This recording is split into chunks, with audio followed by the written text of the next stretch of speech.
Olá, eu sou a professora Mônica e na nossa aula de hoje a gente vai continuar aqui o nosso assunto sobre os óxidos e hoje nós vamos falar sobre a nomenclatura das funções inorgânicas. Nessa aula de hoje, além dos óxidos, a gente vai falar também da nomenclatura dos ácidos, das bases e dos sais, né? Que na aula passada a gente falou sobre óxidos, né? Então, na sequência, a gente vai falar também sobre as outras nomenclaturas. Vamos começar falando dos ácidos e recordar o que é um ácido. Então, segundo Arrhenius, o ácido é uma substância que, em solução aquosa, ela vai liberar como cátion o hidrogênio, né, que é a carga positiva, o H+. E também vai ocorrer a formação de um ânion. Esse ânion, ele vai ter como carga elétrica a quantidade de hidrogênios que foi liberadas quando ocorreu a ionização desse ácido na água. Só para a gente recordar. Como que a gente faz a nomenclatura de um ácido, né? A gente vai usar uma forma de fazer essa nomenclatura, existem outras formas, mas a gente vai usar essa tabela de ânions. Essa tabela de ânions, ela está dividida em ânions monovalentes, que seriam aqueles que têm uma carga elétrica, né, negativa, que seria um elétron que ele vai receber. Os ânions bivalentes, quando a carga é 2, negativo. O trivalente, quando é 3. O tetravalente, quando é 4, a carga negativa. E aqui a gente também tem uma tabela de conversão da nomenclatura de um ânion para um ácido. E a gente pode usar também essa nomenclatura do sentido oposto, né? Quando eu tenho o nome de um ácido e eu quero transformar em um sal. Então, aqui nós temos como exemplo o H2SO4. Você pode observar que todo ácido ele sempre vai começar com um hidrogênio, que seria o primeiro elemento da fórmula. Então, essa é uma característica do ácido também.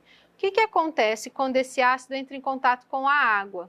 Ele vai se ionizar, né? E ele vai liberar o hidrogênio. A quantidade de hidrogênios que ele vai liberar, que no caso aqui é o 2, vai ser a carga que nós vamos ter elétrica aqui no ânion formado.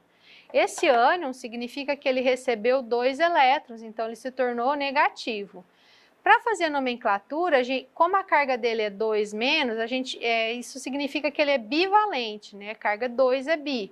Então, nós vamos procurar aqui na tabela dos ânions bivalentes esse ânion aqui, que é o SO4 com a carga menos 2. Então, a gente achou ele aqui e o nome dele é o sulfato. Essa terminação ato, que é a característica do nome, nós vamos procurar nessa outra tabela aqui. Então, olhando na outra tabela, essa terminação ato do ânion corresponde à terminação ico para um ácido. Então, a gente vai substituir esse finalzinho aqui, esse prefixo ato, pelo ico. E a nomenclatura, né, vai ficar sulfúrico. Então, a gente tira o ato e coloca o ico. O nome do ácido, então, fica ácido sulfúrico. Um outro exemplo de nomenclatura de ácido seria esse aqui, HNO2. Ele em ação com a água, ele vai formar aqui, ele vai liberar o hidrogênio, que é o H+, e vai ocorrer a formação do ânion, que é o NO2 menos 1. Essa carga menos 1 é monovalente. Aí, para fazer a nomenclatura desse ácido, a gente procura esse ânion aqui na tabela dos monovalentes, nós achamos aqui, é o nitrito. Esse nitrito, a gente olha o final do nome ito aqui no ânion, que corresponde ao final oso para o ácido. Então, a nomenclatura fica ácido nitroso, porque o finalzinho do ito você substitui pelo oso. Então, é bem simples para fazer a nomenclatura de um ácido usando essa tabela. Aqui nós temos os ácidos que não contêm oxigênio na sua fórmula, eles são chamados hidrácidos. E a nomenclatura desse tipo de ácido é bem mais simples. Basta você colocar o finalzinho hídrico no nome do átomo. Então, a regra seria, o começo da palavra você coloca ácido, mais o nome do átomo, mais o finalzinho hídrico. Então, fica, por exemplo, HCl, que é o cloro, né? Então, fica ácido clorídrico, adiciona o hídrico. O HBr, esse elemento é o bromo. Então, fica ácido bromídrico. HI, que esse elemento é o iodo, então fica ácido iodídrico. Nesse exemplo, H2S, esse aqui é o enxofre, o nome do enxofre fica um pouco diferente, é o ácido sulfídrico. E aqui no HF, que é o ácido, que é o flúor, fica o ácido fluorídrico. Então, basta acrescentar o prefixo hídrico. Agora a gente vai falar sobre a nomenclatura das bases, recordando que é uma base.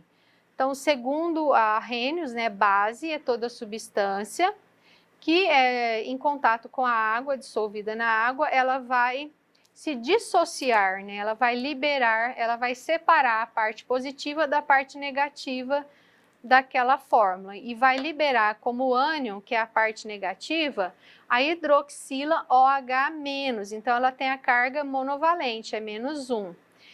E um cátion, né, que é o elemento que está ligado a essa hidroxila. Aí como que fica a nomenclatura de uma base? Ela é bem simples, né? A gente coloca na frente a palavra hidróxido de o nome do elemento que essa hidroxila está ligada. Então, aqui nesse primeiro exemplo, a gente tem um NaOH. Então, o que está ligado com a hidroxila é o sódio, então fica hidróxido de sódio. Esse aqui, hidróxido de potássio.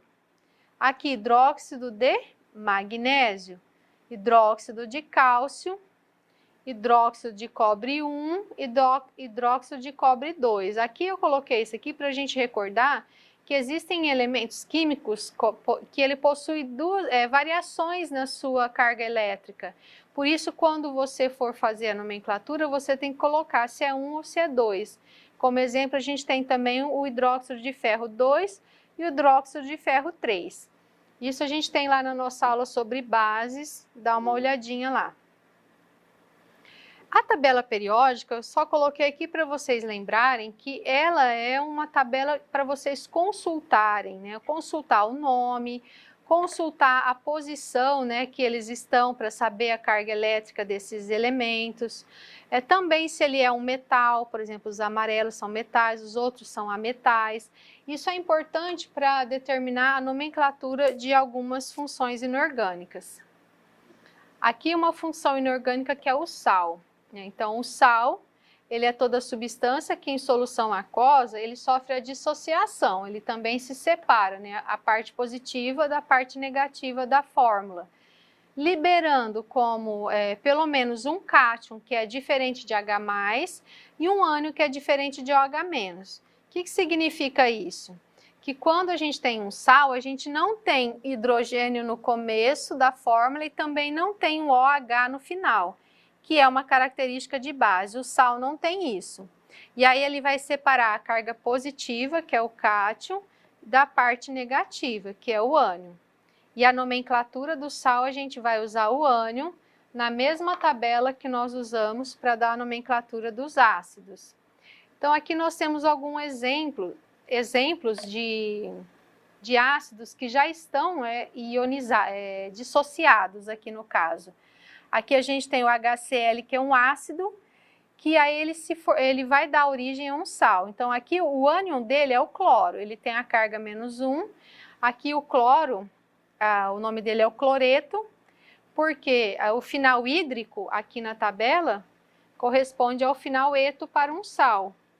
Então, aqui nessa nomenclatura, nós temos o cloreto mais o elemento que ele vai se ligar, que seria o sódio, então cloreto de sódio. No segundo exemplo, o H2SO4, que é o ácido sulfúrico. O finalzinho aqui é ico, sulfúrico aqui, ele vai corresponder ao ato da terminação do ânion. Então, substitui o sulfúrico por sulfato, e aí o elemento que for ligado a ele a gente coloca depois, sulfato de cálcio. No terceiro exemplo, HNO2, que é o ácido nitroso. Então, o final oso corresponde ao final ito para um sal. Então, substitui o oso pelo ito, fica nitrito. Ligado ao alumínio, fica nitrito de alumínio. Então, é só consultar a tabela e fazer a conversão, não é difícil. Aqui a gente tem a tabela de cátions, porque quando a gente tem a fórmula de um sal, né, que não está o ácido presente, a gente já tem o sal, como eu faço para fazer a nomenclatura dele? Ele precisa fazer a dissociação, né, separar a parte positiva da negativa, então fica cálcio mais SO4. Para a gente determinar qual vai ser a carga desse ânion aqui, a gente tem que saber qual é a carga do cátion. Por isso, é importante consultar essa tabela. Por essa tabela, eu consigo saber qual a carga elétrica do cálcio. Ó, ele é bivalente. Então, eu sei que a quantidade de elétrons que ele libera, o outro vai receber. Agora, eu posso procurar esse SO4 com a carga menos 2 na tabela aqui de ânions. Então, procurando aqui, eu achei aqui, ó, ele é um sulfato, e aí eu vou fazer a nomenclatura dele.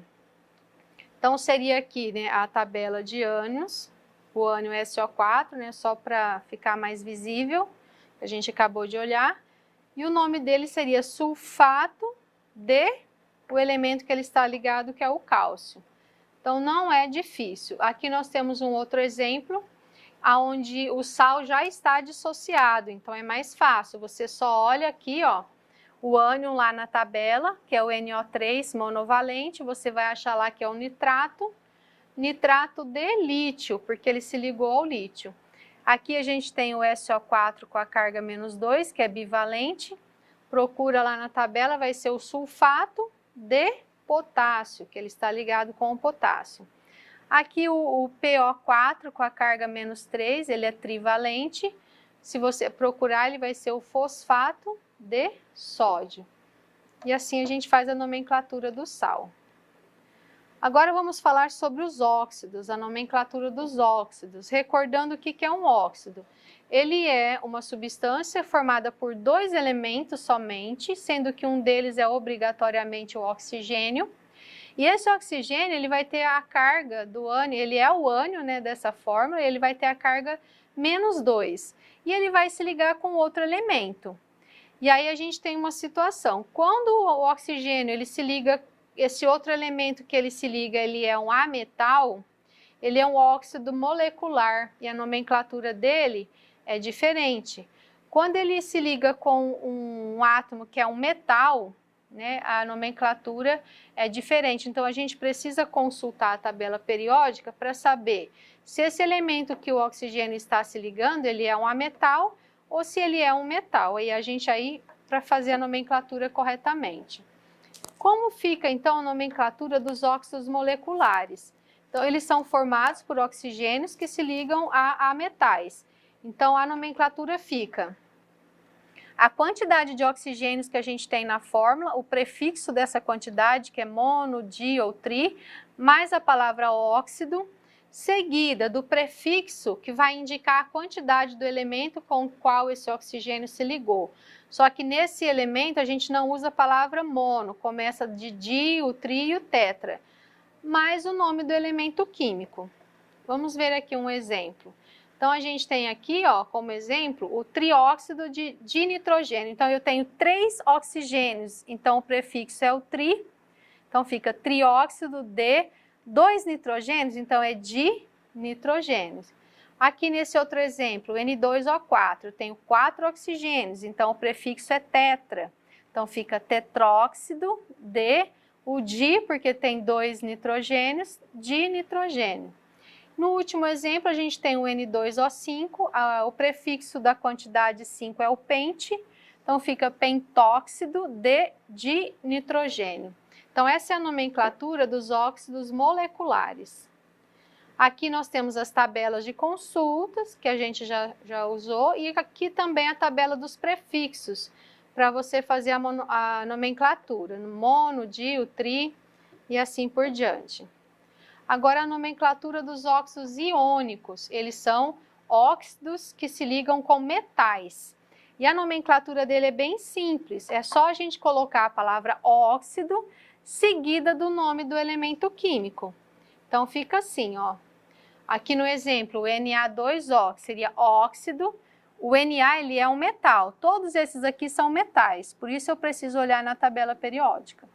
Então ficaria óxido de sódio, óxido de cálcio, óxido de potássio e óxido de níquel. Então é bem mais simples quando é um óxido iônico.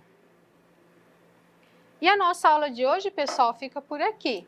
Eu espero que vocês tenham entendido essa parte das funções inorgânicas. Esse assunto, ele é bem extenso, né? Então, nós já faz algum tempo que a gente está falando sobre ele, mas tem que estudar bastante, né? Retorne às aulas, veja novamente e faça bastante exercícios. E a nossa aula de hoje termina por aqui, pessoal. A gente se vê na nossa próxima aula. Até lá!